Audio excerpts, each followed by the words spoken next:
Brought to you by...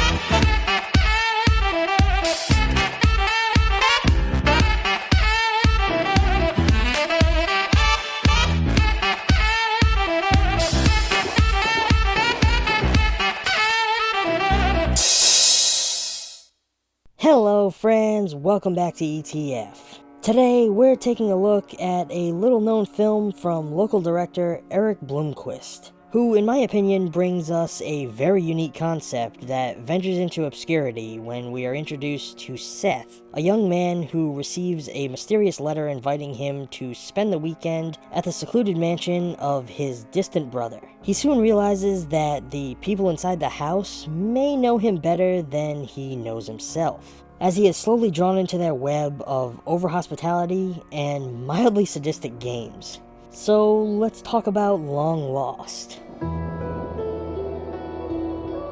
This film thrusts you straight into situational discomfort, starting us right off with Seth arriving at the house. We skip over the initial contact and are given no glimpse of life outside of this situation. It's a highly contained narrative experience, which I personally love. The film is built to slowly and gradually reveal information to the audience, letting us learn more about who each of these characters are every step of the way. Right off the bat, we get a highly uncomfortable vibe from the older brother Richard, who devolves throughout the film into something more violent, more sadistic, and more ominously terrifying. With Seth, we are given a different insight. For someone like me, he is far more relatable. A young, millennial type struggling to make something of himself using his writing. Sure, he writes a blog and I make videos here on YouTube. The character is also awkward, slightly timid, but doesn't always back down easily from a challenge, which are also traits that I find relatable. The film also features a strong dynamic involving the concept of games. Throughout many of Seth and Richard's interactions over the course of the film, Richard taunts and bullies Seth into small games, mostly for his own amusement, that each time tend to take an overly aggressive turn. Having seen the outcome and witnessed the turn that this film takes, each of these interactions feels like a confined and isolated version of the twisted, overarching narrative.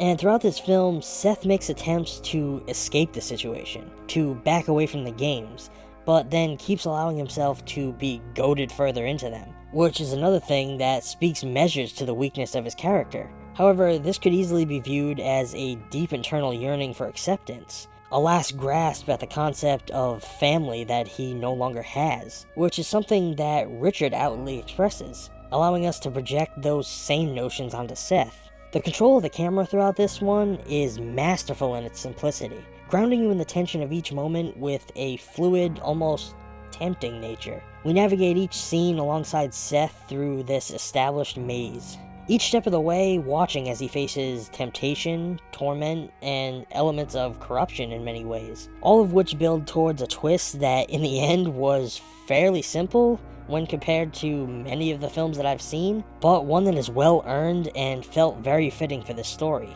There were many aspects throughout that hinted towards what the climax would be, and once Seth crossed through that doorway, it was easy to tell what information was about to be revealed.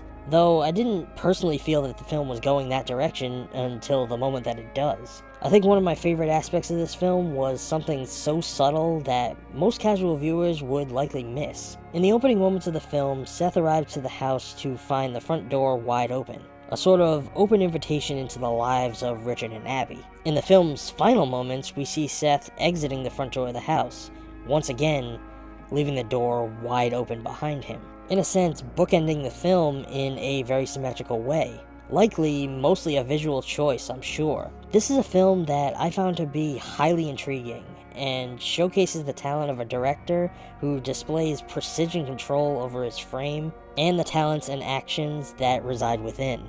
There was a clear care given to the material throughout this production, and I definitely can't wait to see more from this director. I'm giving Long Lost an A.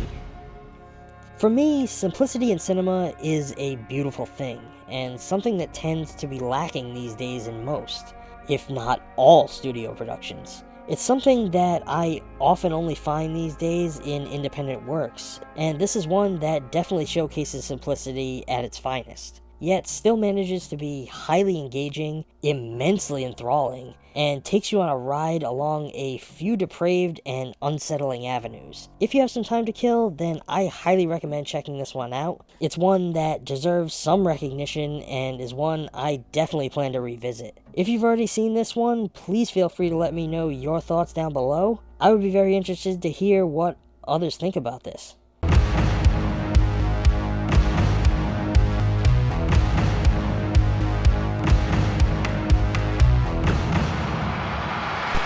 If you enjoyed today's video, please feel free to let me know. It's just a quick scroll down there to that comment section below. If you're enjoying the channel more than words can describe, shoot me a thumbs up and feel free to subscribe. If you'd like to show your support even more, come find ETF on Patreon or Tippy, where every pledge and every tip brings you rewards galore. Not to mention allowing me to bring you more films to explore. But all jokes and rhymes aside, if you have any films that you would like me to check out, or that you might like to see reviewed on this channel, feel free to reach out to me here down in the comments, or over on Facebook, Instagram, or Twitter. And I will catch you all next time. Thanks for watching.